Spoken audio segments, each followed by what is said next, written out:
listening to the Lockdown live stream, a special edition Provoke and Inspire episode.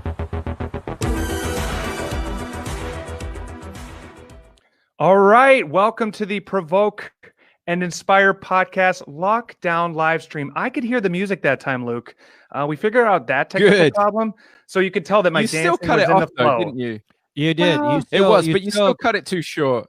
It's nerve-wracking. You guys get to sit back in your little rooms. I have to run this thing. I got to make sure it's smooth, it's not awkward. And with you two, it's harder than it looks. It really is. I have a bigger appreciation for what you do, Ben, since I got left on my own that time with Shane. So now I really appreciate what you do a lot more. Luke, you have a little bit of fresh chicken on your mouth. Maybe you should wipe that off. I do. Yeah, yeah. Well, Luke is keeping Anya is keeping you well stocked. Anyway, welcome to the Provoke and Inspire podcast. I probably did, didn't I? All right, that wasn't a joke. Mute. It's on your chin. Too. Mute. All right, welcome to the Provoke and Inspire podcast, calling followers of Jesus to radical faith outside of the church. As you can tell from that beginning, clearly that is our heart and our aim.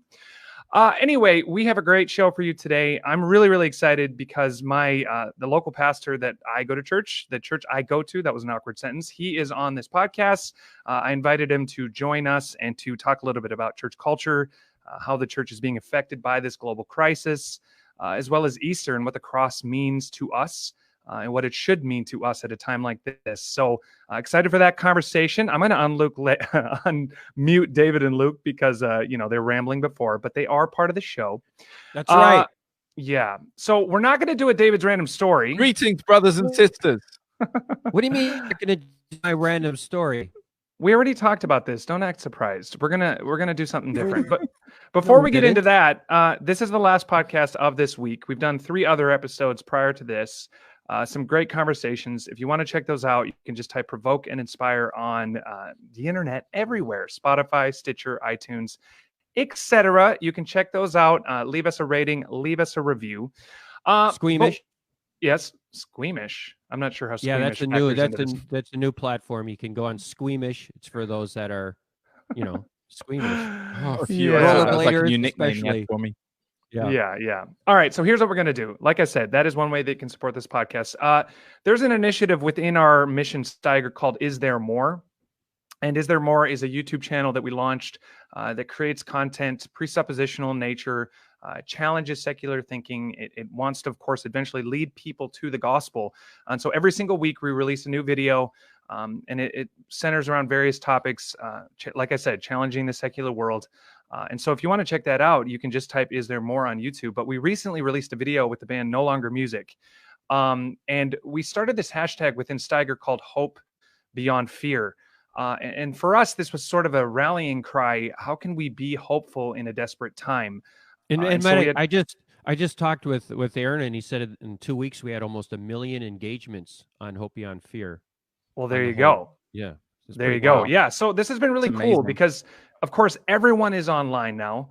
We all really don't have much of a choice. And, this is one way that we can kind of have this sense of community where we are trying to point people to Jesus at a time where the world is really looking for answers, and even followers of Jesus are looking for hope because their faith really, I think, is being tested at a season like this. So like I said, we released a music video with No Longer Music. It's the evangelistic band within Steiger. And the whole heart of the video was you're stuck in your house, right? So you can't go anywhere. And so how about if we get people from all over the world to participate, send in videos of them dancing and singing. And the entire song, which was written a long time before this, is about holding on to Jesus when things are hard. The whole song is called Hold Steady. And as the pressure grows, you hold on. Yeah. So I thought it was very fitting. So David suggested we play this video instead of his random story. That was very generous of him. It was his idea. I thought I would give everyone a break, and especially because you have your pastor on. I didn't want him to, excommunicate you from the, That's right. Yeah, no, that's fine. What happened at the other church you were going to. Yeah. No, they phased out excommunications. They thought that didn't look good. I don't think Ben had told Neal yet about that. Hey, well, Luke, they actually wanted to tar and feather Luke at the last church he was a part of. Luke, I'm telling you, you are a smidgen away from being muted again. A smidgen. Anya took him outside of the village, and they were going to stone him, but she saved him again. Once again. All right, here we go. I've been picked out from many churches. Yes, brand new No Longer Music video released about an hour ago. You can go to our No Longer Music page, our Steiger page, or Come and Live page. It's everywhere. Share it. But I'm going to play it for you. It might sound weird, might sound terrible on the live stream. I don't know. We're going to give it a shot. We're all about risks. So you guys ready? You ready? Exactly. Go for it. All right, here we go. I think I can hit this. Oh, can we react as we watch? Minimally. Here we go.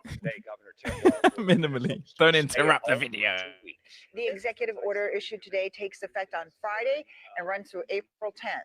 The governor is also extending bar and restaurant.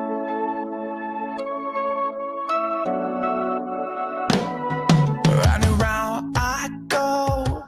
I'm moving fast and slow. I'm giving up my soul. Digging my own hole. I cannot go from here. What do I do with this fear? Your voice that sounds so clear, saying, hold on to me. Never gonna let it go. Hold steady as the pressure grows. MTR, yeah, but you're not far away.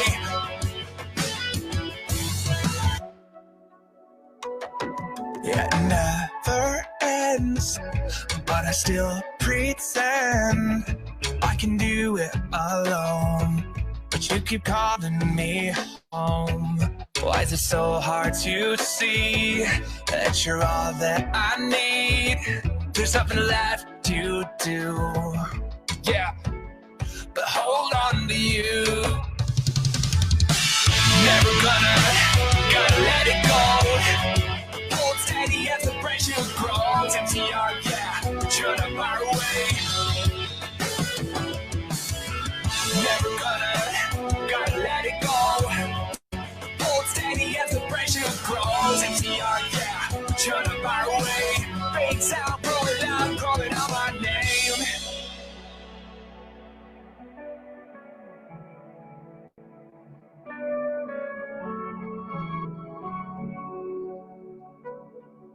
I'll take one step, I hold my breath.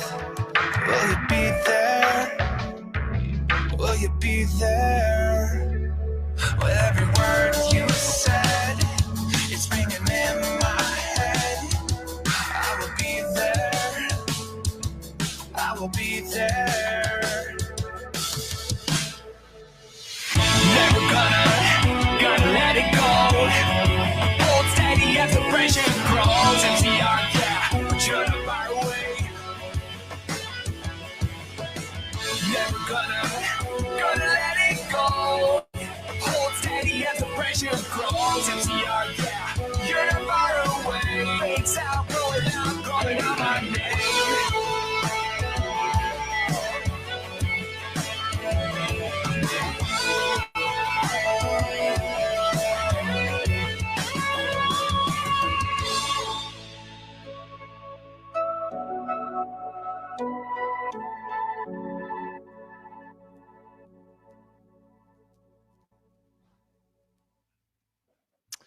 All right. So there you have it. You know, it's a fun video. And honestly, obviously it's our band and everything. So it sounds like just promotional from a, you know, a selfish perspective, but I really do feel a joy in it. And it's so fun to see all these different countries represented, people from all over the world stuck where they are, giving everything to this. And I don't know, there's just something really cool about it. Yeah, it's like seeing our family. Yeah, it is. I miss them all so much, you know? Yeah. Really.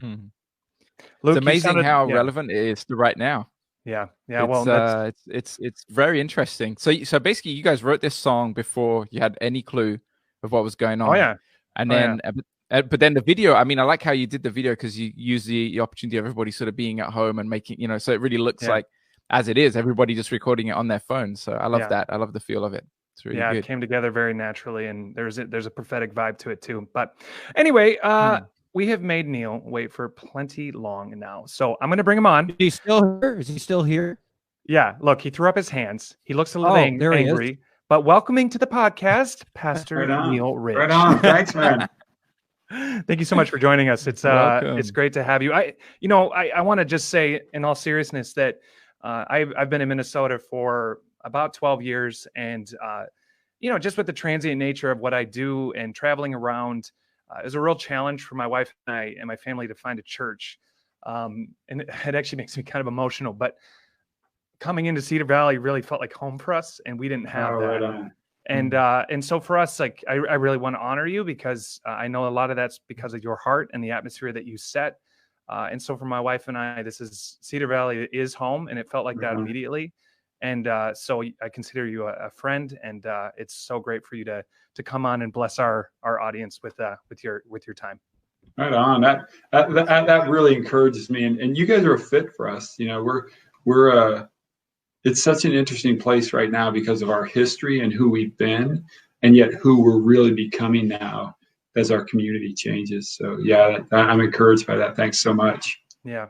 So there's a lot we could talk about, and to be honest, even things seem to have even changed since I reached out originally. Every day, the world feels like a little bit of a different place. Okay. And churches, I think, among many segments of society, have been kind of on the forefront of trying to figure out how to react to this. How does church look? And especially at a time like Easter. And so I'd love to hear from, a local pastor's perspective. What has this been like as a church reacting to the fact that, instead of having a body of people physically together, we've had to go completely the opposite. No doubt. Could you just kind of comment on how this has felt from your perspective and kind of the mental process and spiritual process that you've gone through as this whole thing has unfolded? Yeah, I'll be honest, man. I think like everybody else, we're just, we're shooting from the hip. I'd like to be more spiritual. I'll say it this way. We're really leaning into the Holy Spirit and listening to the Holy Spirit. And we are, but man, a lot of us we're shooting from the hip, and it's weird. We were talking a little bit earlier. I'm an introvert, and there's a lot about being an introvert that I like sitting at home, and I like writing, and I like doing all of that.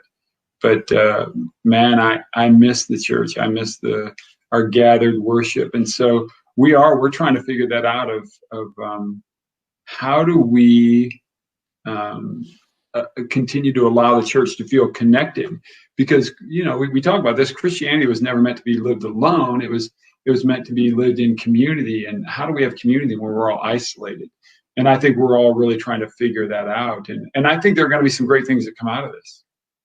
I'm very clear about that. I think there's going to be some cool stuff that the church is going to learn, but it's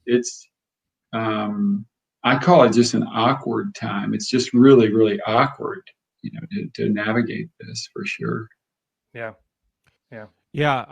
I don't know how it is to be. I think when you're a pastor of a local church, you're experiencing different dynamics than I do, because I'm part of this whole international mission and all that. But one of the things that I'm wondering is if you're noticing a lot of stress with your people, because I have one of the things that I've experienced is I'm having to ask forgiveness a lot to my wife Jody, because I'm always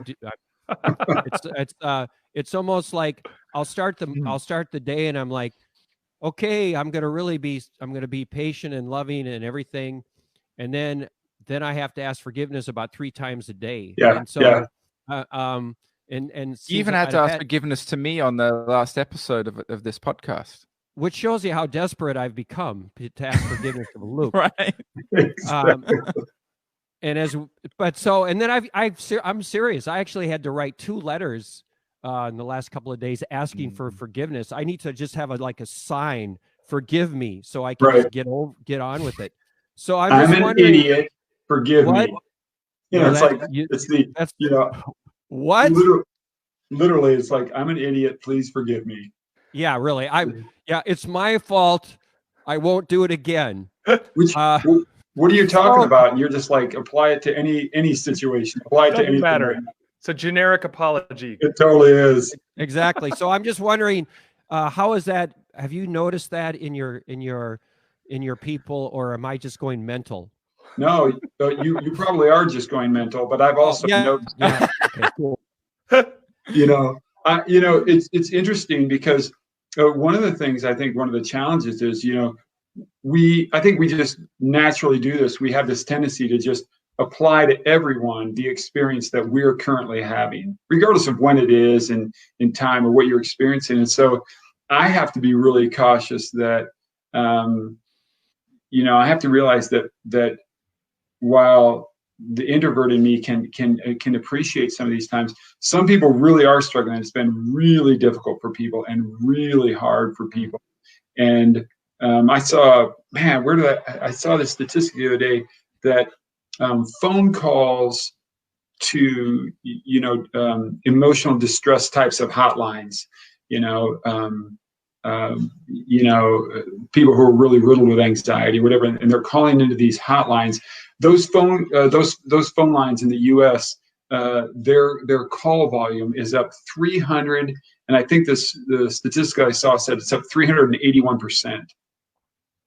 And it just made me stop and go, wow, hey, pay attention. Like, people are struggling, people are wrestling, and they're full of anxiety and they're full of fear right now, and which is an opportune time for the church. But the church needs to acknowledge that and wake up and what are we doing about that? But yeah, that's been staggering to me, that the emotional distress that people are in during this time. And so I think the church has got to pay attention to that. And then I'm calling, and the staff is calling. We're making phone calls every day, just trying to touch base with the church, touch base with the circles in the church that we're in touch with, and just make sure, like, how are people doing during this time? So I think it's affecting everybody in some way. Everybody's but some people it's really impacted, and they're really in distress. No question about that.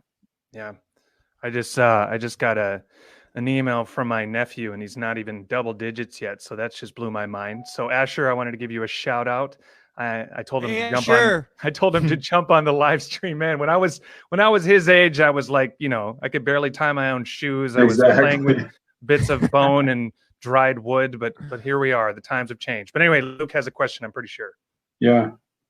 Yeah, lots of them. But so I'd love to bring it straight specific to Good Friday. I love this time. I've always so appreciated and enjoyed just remembering what we remember at Easter, and the way Jesus kind of set us up for it as well, like with the Last Supper, saying, do this in memory of me. And I've always enjoyed those different things related to church life around this time. And I'm missing that. Like it's a new thing that I'm appreciating more that we had before, that we're not able to have during lockdown, which is the chance at this time to do stuff together as a church, to mark Easter, to mark like the Friday, like to have communion together, to remember Jesus' death, and the Sunday to think about the resurrection and those different things. I mean, I've been part of different churches around the world as I've lived in different countries, and some will do like an early morning thing on the Sunday for resurrection, and just different ways of celebrating. And I really enjoy that. We've done it at home with the family a bit, like reading this morning, reading with the kids through the story of the cross in a way that they could understand. But I missed that. So I guess my question would be, one, what are you guys doing as a church with this situation? Is there anything specific you found to mark Easter? And tying on to that, maybe a little bit more of a complex one, but how valuable do you see these, I guess what they'd be called traditions that we hold, even if we're going to a non-traditional church in that sense, but there are traditions, there are customs that I've found I value even more now that I miss. And do you see those as important, those kind of traditions and values? And different denominations have different ways, but how important are those traditions and those customs that we have? Yeah, so two things you kind of talk about. One is, I will say this, you're talking about this Good Friday, and I think this is interesting.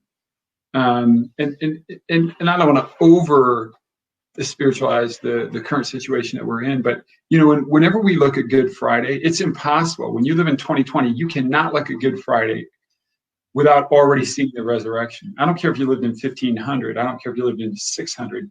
You can't experience Good Friday without already knowing about the resurrection. We just know it. And And I wonder, and I just wonder in a weird way, if living in this time right now, which is difficult and uncertain, I mean, these are uncertain times that we live in, and really difficult for a lot of people. I wonder if in a small way, this just gives us a small glimpse of what the disciples were feeling on Good Friday, you know, what we call Good Friday. Like Christ is now dead. The times are uncertain. And we got to remember this, man. Nobody expected the resurrection. Yeah, like, it's weird. It's weird we call it Good Friday. It's really right.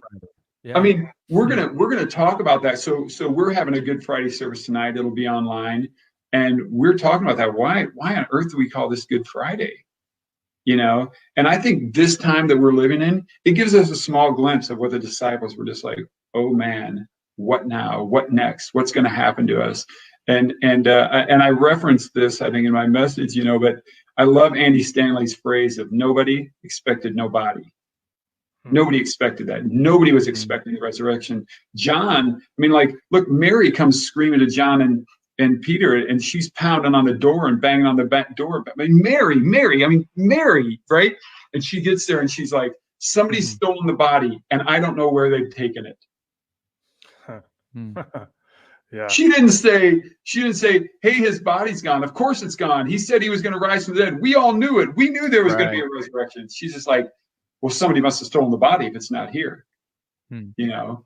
And so I do think this is an important time for us to just stop and I get it. The resurrection is about to happen in a few days, but man, these are heavy times. And the reason that they're heavy is because this Savior, who is actually God, gave it all up, left it all behind, came to the earth to go through this human experience, and then suffered horrifically to the point of death. Like, that's heavy.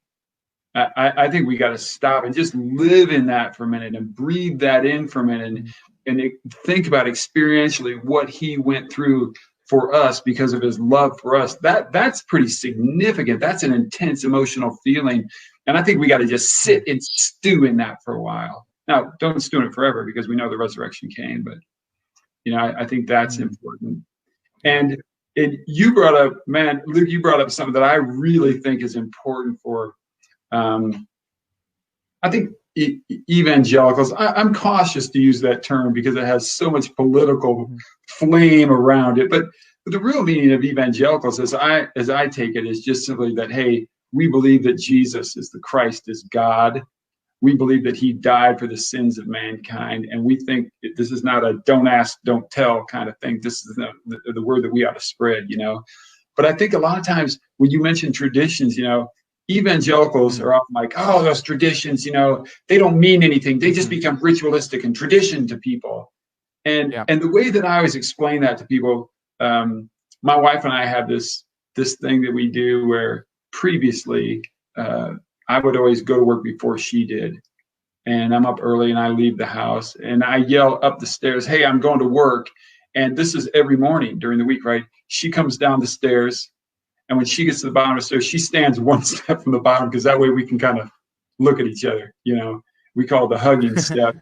And she would give me a big hug and a kiss. And we'd have maybe, it's not some big major revelatory time, but we have 15 seconds of prayer, you know, for each other. And then we give a kiss and then off to work I go. Now, here's my question. We did that every morning. Okay, by the definition of the fact that we're doing it every morning, would you call that a ritual? Yeah. Luke, okay, so let me ask you this. Would you say that it has no significance or that it means nothing? Yeah. Brother, that meant something to me every morning. I hope it meant something to her, you know, but it meant something to me. And so the fact that something becomes a ritual does not necessitate that it has no meaning. Yeah. And I think in the evangelical and the non-denominational kind of world that we live in, we just go, oh, that stuff, it's just tradition. Listen, man, I could see me someday, I could see me practicing as an Orthodox. I have great reverence and great respect for liturgy and for the traditions that have been passed on. And the reason that they've been passed on is because they meant something. Yeah. And so, man, I say this to pastors. Look, if we think tradition is bad, if we think ritual is bad, stop taking an offering. Right. Yeah. I mean, we all have our own traditions, don't we? That's the thing. You cancel out ones and you make up others. But I mean, I really appreciate it. And I agree with what you're saying. Like, just one comment on it. Like, I live in Poland. My wife's Polish. It's a very traditional country. It's Catholic country. And there's so many cool traditions that my wife and I love observing, like Easter. If it wasn't for lockdown, all the Catholic churches would be out on the streets doing long processions to remember Jesus's death. And the whole community goes out. And they walk down the street, and it's beautiful. And I think those things are so important. Yeah, I mean, I hear you.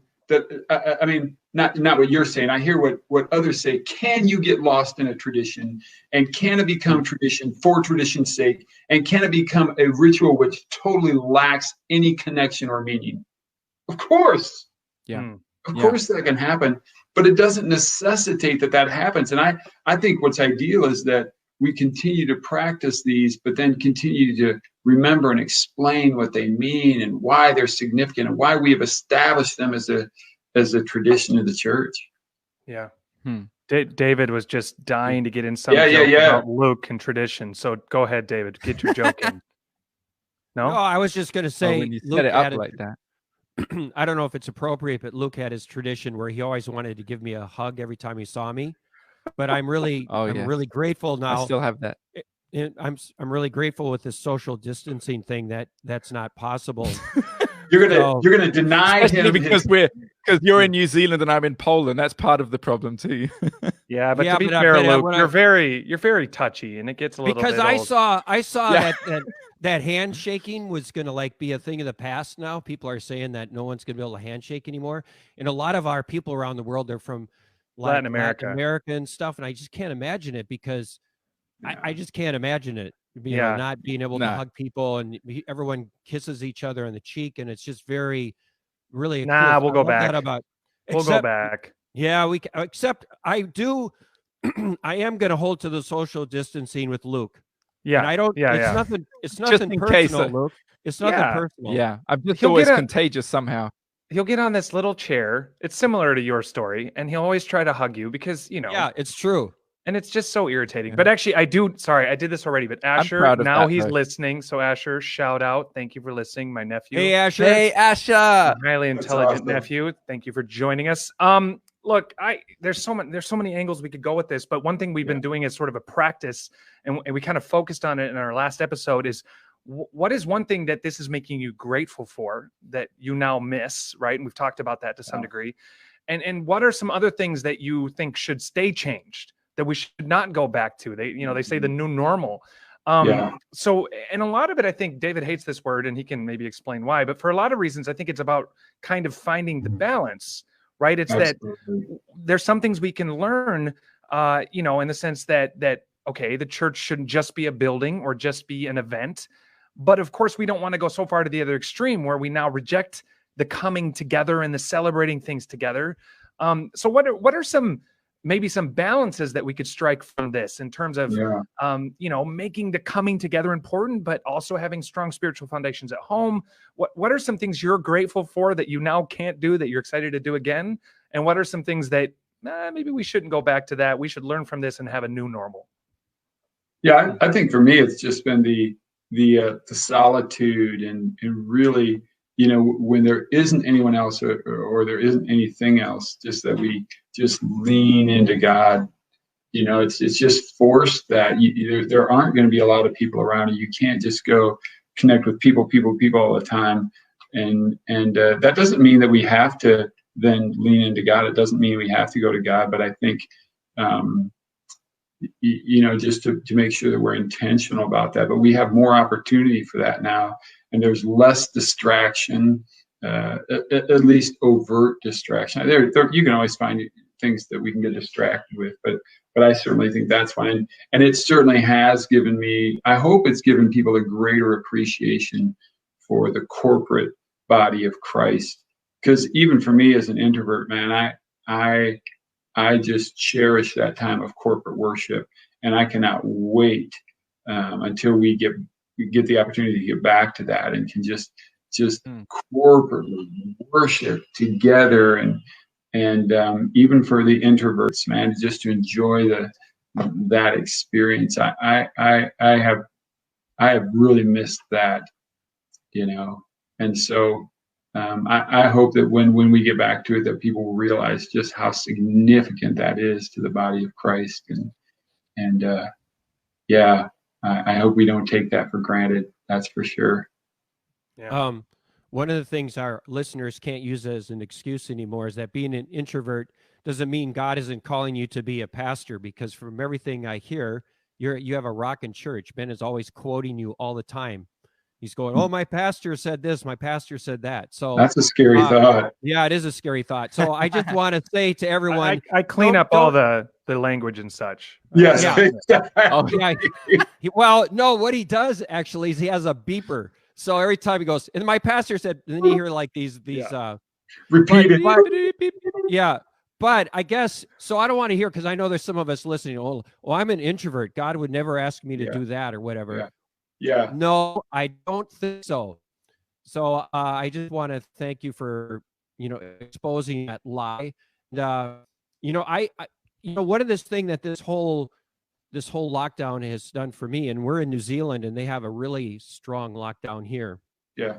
And we're like because we came from Australia, we're actually into our 5th week of it or something. Wow.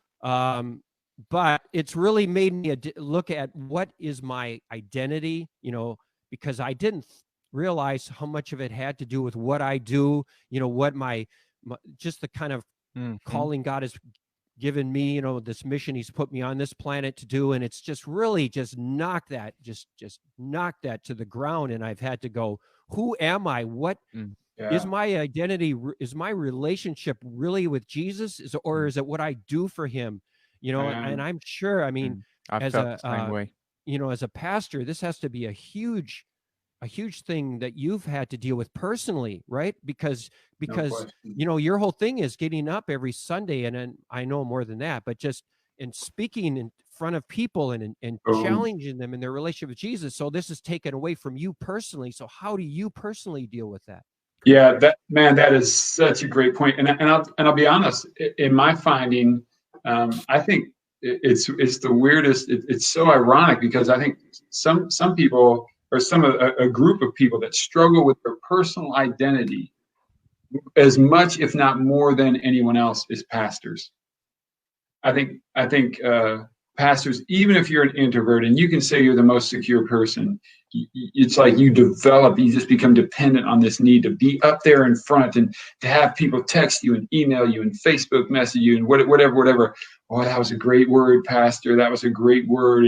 And I'm not a huge Facebook person, but I think probably it'd be interesting to see studies of how many pastors are so dependent on Facebook and likes and all that kind of thing. So yeah, it's just been a time of really having to say, who am I really?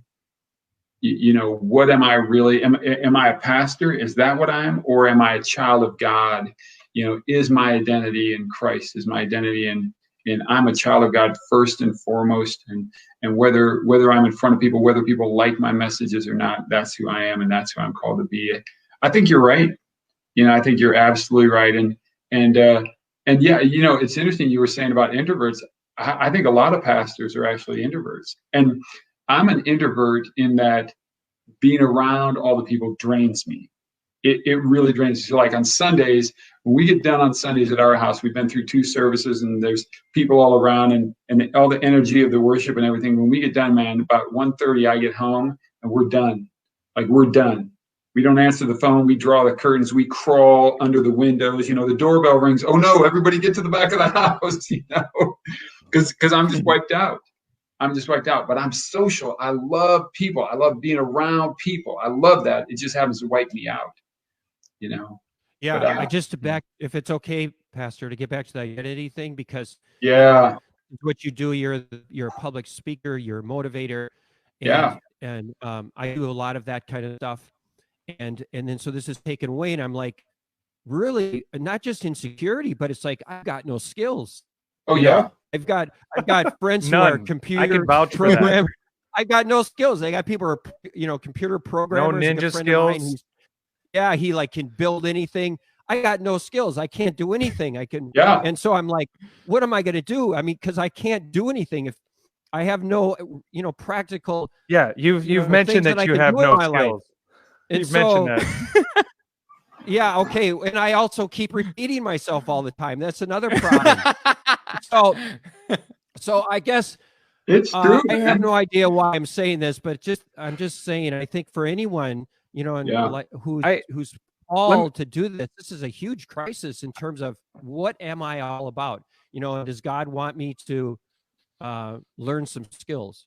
Yeah, like just to summarize for him, if you drop David and I into like 16th century wilderness, we had lasted about 2 hours. Even though there'd be like sources of water and nourishment everywhere, we would have walked ourselves right off a cliff. I inherited all of his non-skill. If I couldn't talk, I'd have no reason to be. That's true. That's true. Maybe we could organize the barbarians or something like that. Yes. Before they devoured us. But let's let Neal chime in on that. Well, I've always said this, man. You know, I wrestle with, I've always said this. I got one gift. That was the only gift I got. Like, I can teach, and I'm okay at that. That's it. I mean, I learned that, you know, when we got married, him and I, even we were at the house, and you know, she's like, you know, I think we could hang that picture there. We could do this at the house. I'm like, that'd be cool. I wonder how we do that. And she's like, oh, you know, I can do that. I can go do that. And she whips out a tool belt. You know, she's got a tool belt on, and I've got this little box with some shiny tools, and I go get a tool belt that's got a daisy for a buckle, you know. I mean, like, I'm like you, man, David. I feel like I have no other skills. I have no other talents. I really don't. This is the one thing God's wired me. Okay, now you say that. Now you say this is the one skill and ability that I have. Right. And now you're taking it away. Boom. We just kind of took that away. And what's really bad, Neal, is you're good at what you do. I'm not even that good at what I do. Right. Well, that even makes it worse. Guys like us have responded. Yeah, this is kind of my one gift, and I kind of suck at it, you know. Oh, man. I'm called to do it, and I'm no good at it, but, you know, what are you going to do? I've responded to this crisis by just talking nonstop.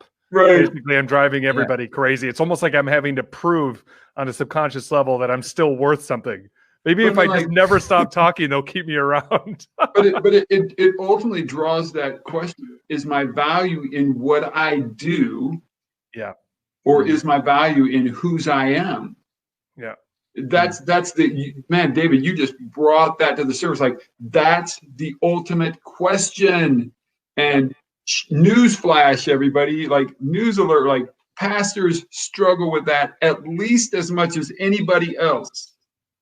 You know, and so I've you know, and we're having to find ways. Okay, what I'm really called to do is reach people for Christ. Yeah, that's what I'm really called to do. Okay, can it only be done in this one way that I've always thought of it? Like, we got to have this large. Here's what I'm called to do. I'm called to have large Sunday morning gatherings. Exactly. You know, is that what I'm called to? No, I'm called to reach people for Christ. So guess what?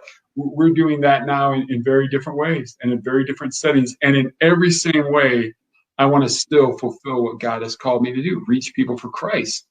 It's going to look different, but it is no less significant. It is no less important. Yeah. Yeah. Absolutely. I think in a way it's this in that sense, this does create an opportunity for reflection. I've been feeling the same way as David, and it's really been making me think through. I think we don't ever have a chance to realize what you're saying until we find ourselves in a situation like this, because we can say that all the time. I'm not what I do, but I am who I am in God. Exactly. And who He made me. You know, the theory's there, but you very rarely get a chance to practice that because we fill our time. You know, we're always doing stuff, even when, you know, there's been times in my life where I felt God challenging me on that point, and I've been like, no, I'm going to take a step back. I'm not going to do this or that. I want time with Him. I just want to, you know, remember who I am in Him. And but I think this is where it's really giving us a chance to experience it and to really think that one through. Now, there's one thing that relates to this that I've also been struggling with, which is the online thing. Right, because we're all reacting to it by saying, okay, especially if we're in the game that us four are, which is speaking and teaching or that kind of thing, then everybody's thinking, oh, we've got to do it online now. And that's, I'm actually thankful to Ben for doing lots of podcasts, so I actually have a chance to say something too and have something to do in my week that I feel is valuable. But I think we've also been discussing this a bit on a podcast of how valuable is the online, how much does it substitute the in-person and the impact that we have on people's lives. And I'd love to hear your thoughts on that. The other day, I think it was the last episode, we were talking about this, how from my perspective, it doesn't compare. It's a whole different ball game. For sure, it's good. It's important to do stuff online. And some people get to reach thousands, millions. Most of us don't. It's a drop in the ocean, putting a video up on our social media. And still, of course, it's important for our close contacts and everything. But I think it doesn't compare to the impact we have when we're one-on-one with people, be it sharing the good news, be it a discipleship, walking with somebody as they grow in their faith. That kind of impact, it doesn't compare. And I wonder how much more we're going to value this after this time. Did you have thoughts in that realm of online versus in person, and what are we learning in this experience? Yeah, I have a ton of thoughts. Very few of them could be actually put into a formative sentence, that would make sense. But I think, I look and I go, what if something like this had happened maybe just 10 years ago, 20 years ago, for sure? What would we have done? Yeah, what's that? Yeah, I'm saying I'm agreeing with you. Yeah. And so I look at it from that perspective and I go, man, God, I'm grateful that you've given us the technology that we have. And so we're going to utilize what he's given. But man, is it a substitute? If everything goes back to normal, would we continue to do it just online? Well, no way. There's no way. There's a reason that we're told not to forsake the assembling together. I mean, this idea, when people say to me things like, well, you don't have to go to church. Technically, you don't have to go to church to be a Christian. And before I would always say, well, technically, yeah, you're right. And anymore, I kind of go, I don't actually know if that's true. I don't actually know if that's true, that technically you don't have to go to church to be a Christian. I wrestle with that anymore. I'm like, okay, technically, if you lived on a desert island and you were marooned and you were the only one there, then you're right. You can still love God and you can still follow after God, marooned alone on your desert island. But for the rest of us who have people around, man, we are meant to be in community. And one of the things that, community does so many things. It gives you a ministry outlet. When you're in community, it gives you an opportunity to minister, and it gives you accountability. I mean, like the challenge with being totally isolated is, where is your accountability, and who's going to speak into your life, and whose life are you going to speak into? And where are those things, and even there are certain conversations that need to be had like this, face to face, in person. It's crazy the things that people will text each other today, or they'll, I love it when people break up and they text it to each other. I'm like, what kind of idiot does that? Honestly, or people always send me a message on Facebook and I'm like, hey, sorry I didn't get back to you. Sorry it's been 10 days. I don't go to Facebook every day, and so. I don't know if you know this I know you're a pastor, Neal, but Anya has been social distancing. That's Luke's wife, Anya. She's been social distancing from Luke for 3 years. Right. So she must. It was prophetic. She practiced. I'm used to it. Hey, if you're wondering what David's other skill is, other than talking, it's derailing useful conversations. So, and repeating jokes. Yeah, and repeating jokes. I think that's one of my gifts. Like. They'll tell me like I was gone. Hey, Neal, we gotta next time. If I just muted him. Go ahead. Muted. Oh, that was cruel, David. All right. Here we go. We'll let him back. Hey, Neal. Well, next time, if the Lord lets me get off this island, we got to get together because I think we could. We'd be. I don't know. You can take me out for lunch or something. I think I can tell you this. We would get very little accomplished. I was just going to say that every once in a while I'll be if I have to be gone or I'm out of town or I'm on vacation and they'll have a meeting, you know, that I normally sit in on, I say, well, how'd the meeting go? And they're like, I was good. Like, it just went so quick. We hardly needed any time. And I'm like, well, that's because there's nobody to derail it. That's why I just did business, you know. Wow, it's so productive. Exactly. Probably less entertaining though, let's be honest. Maybe we could just end with this. This talk of identity and sort of finding yourself in what you do. I mean, is there anywhere where that dies harder than at the foot of the cross? I mean, that's the whole point. And here we are. And it's this definitive word on you can't do anything to earn God's love. Nothing you really do is enough. And so in light of that, could you kind of just maybe kind of end with that? Like, how is looking through this whole situation through the lens of the cross, is that ultimately, isn't that the greatest way to eliminate that the tendency that we all have to place our value in what we do? I mean, what else matters? Yeah. What else matters? It just strips away everything. Everything is just gone. Like when you get to the foot of the cross, what are you going to take there? You're going to take to the foot of the cross and go, hey, God, I pastored a church of this size. Yeah. You know, like he cared. Like I always find this together. It's so funny. It's so interesting when you get together with other pastors, you know, and you start talking to them about your church, and right away, really quick, they'll go, so how many attend your church? And every once in a while, I like to just go, well, a typical weekend for us is like 20 to 25,000, you know, just to see if all of a sudden, am I now more important? Is what I say more important? Do I become like, do I instantly get a friend request? Like, who cares? Like, honestly, who cares? 20, 25,000, 50? I don't really care. Like, if we were at the foot of the cross, do you think you go to the foot of the cross of Christ and go, hey, I just want you to know, Jesus, like I pastor a church of 10,000. What matters? What seriously matters? The only thing that matters when you're at the foot of the cross is the foot of the cross. It's Christ. It's the only thing that can matter. And so, man, it just strips away at every bit of our identity. Hey, I want you to know this, you know, I've got this kicker job and you know, here's how much I'm giving to the church and here's what I've done in my neighborhood. And here, what matters? What else possibly matters? Hey, this is where my kids are at. This is what my kids are doing. You know, who cares? I mean, it just instantly stripped it all away and was like, who really are you? And what are you doing for the cause of Christ? And what a great time to talk about that. The foot of the cross just strips it all away. Yeah.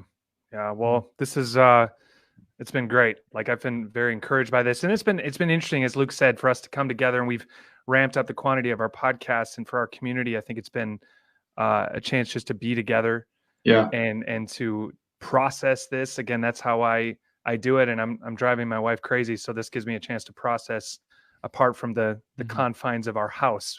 But yeah, so it's been great, and we've been able to bring on people like yourself who can lend their perspective and their wisdom. So we're really grateful for you. I personally am grateful for Cedar Valley, and I'm looking forward to the day when we can go back in person, despite the craziness. And at least, like I said on a previous podcast, if this was like 1998, I imagine what we'd be doing. I mean, hope that we had a Blockbuster rental that we were forced to not return. Right. That way we could watch you're kind of dating yourself now. Well, a little bit. I could just be a reader of history. Yes. You know? So I got a text from Nigel, and Nigel says that he likes your sermons, Neal. He listens to them online all the time. Do you know right on. And he wants to know if he can ask you a question. Is that okay? Yeah, right on. Let's do it. So he wants to know if you support the RLIUA initiative, and if so, why? Oh man, I'm all for the RFLW. No, RLIUA initiative. I don't even know what the RLIUA initiative is. It's release lions into urban areas. Because see, Nigel feels like if we released lions into urban areas, it would make people ask the big questions about life. You know, it's like, you know, you're out walking in a park, and then someone goes, "Hey, where's Billy?" a lion got him. You know what I mean? And it would make everything a lot more interesting. It would make people more serious about what's important. And he feels like this could be an initiative that could be very important, in helping people today. So would you support this, and why? I'm all for it. I think we ought to pray and take an offering right now. Yeah. There's Were those pastor instincts kicking in right there? Exactly. Anyway, I'm sorry about that. This is essentially, that's what we've done. We've released the lion into urban areas, isn't it? I mean, isn't it like, and all of a sudden hopefully we're getting focused on, ooh, man, what really matters, matters now. Because, it's funny, Kimmy and I, my wife is out, she's like a golden retriever, man. She's out for about 4 walks a day, and I'm going to go take her for a walk when we get done here. But we were kind of talking about that. Like, it's funny, isn't it? Like, we haven't done any shopping for clothing. Like, we really haven't. I mean, it's like, hey, this is my footwear most days right now. You know what I mean? And I'm not really caring about, man, I wish I had a cool new pair of boots, or I don't really care. Like, in one way or another, we've released the lion, and we're all going, hey, what really matters? What really matters right now? And it's unfortunate that it takes something like this to remind us that, hey, look, looking for sales on who's got the coolest new apparel isn't that important. No. Real quick, I'll just throw this out there. People ask me this. I get this a couple times a week. Do you think the coronavirus is God's judgment on America? I'm like, well, if it is, man, he just spanked everybody else who's alive today. So I never want to go there, but do I think there's some things that could come out of this that are positive? Man, I do. I think there's some things that could come out of this that are very cool. And I think if we just need to be paying attention. Yeah. Let's just pay attention and go, God, what could you be saying to me in this time? Just like we would say at any time, what could you be saying to me? What could you be teaching me? What could you be teaching all of us? Sure. Do I think it's God's judgment on America? That goes a little far for me, to be honest. But do I think it can awaken us? Any kind of hardship or difficulty or trial can do that. It can all have that impact, Absolutely. Yeah, and I think a critical thing you say there is that it can. Yes. I'm always so fixed on that idea of let a trial have its perfect work. And I just wrote something about that because, when I mentioned this in a blog that I wrote about how there was this clearing of pollution in China and in the air quality, and also in other places like India and a lot of industrial nations. But since China has started to open the factories up again and the cars are hitting the road, it's all going back. And I thought it was very illustrative. Like, just because we're having clarity right now does not mean that when things return, all the pollution won't come rushing back in. The busyness, the self-dependence, the self-reliance, the overemphasis on just church being an event, all of it, right? And so let this trial have its perfect work in you. Don't just like go through it and coast. Amen. Let it have its perfect work in you. Yes. That's really been my prayer. Well, I thought 9/11 was supposed to be God's great judgment on America, and it lasted for about 5 minutes. Yeah. And here we are again. Yeah. This is definitely not, this is the world. I mean, this is. Yeah. Yes. Oh, yeah. Yes. Anyway, thank you so much for coming on our podcast. Hey, my pleasure, man. Yeah, a couple things I want to mention to our audience. Again, this episode will come out tomorrow in audio form on iTunes, Spotify, everywhere. So just type in Provoke and Inspire. I will be on my now regular 2-day weekend media fast, so my brain doesn't blow up. But if you're not on such a fast, go check this out. Otherwise, check it out on Monday. Again, I want to encourage you, the Hope Beyond Fear movement. Go on, speaking of social media, write a sign, something that points people to Jesus. Use this hashtag. Again, we've had over 1 million engagements on this hashtag already. And the whole point of it, again, is let's be together and let's point people to Jesus. Like it says in 1 Cedar 3:15, right? We need to be prepared to defend the hope that is in us. There is a hope in us that should show clearly through us at a time like this. Mentioning again with the video that came out, it's on our NLM page right now. So you can go check that out. You can share it. Again, that's all connected to Is There More, where people will find the gospel, as well as this hashtag. So consider checking that out. Otherwise, yeah, we've enjoyed this. Pastor Neal, you are personal encouragement to me. We pray that your church would continue to be a mighty tool in God's hands. Amen. And yeah, we'll talk to you guys next time. Happy Good Friday to everybody. And I would just want to, I do want to volunteer, and I want to make myself available anytime you guys are doing another video. If you need more dancers. You know what? Yeah. Yeah, I was thinking that actually. Yeah, we had a short list, and let's just say you were on it. It was a tough decision. Let's just say you were not on it. It was more of a style thing. It wasn't a skill thing. It was just a fit. It wasn't a great fit. I assumed it wasn't a skill thing. No. What you should do, Neal, is just record it and then send it to Luke. And then he'll decide. Yeah. He'll put it in his personal collection, which will be creepy for everyone. Yeah. But I collect that sort of thing. He collects that kind of thing. All right. Well, we don't judge you at all, Luke. David, I will meet you if I have to. Oh, yes. Thank you. No, that's not true. I love all of you. This is the Provoke and Inspire podcast. We'll talk to you next time. And we love you, Ben. You are listening to the Lockdown live stream, a special edition Provoke and Inspire episode.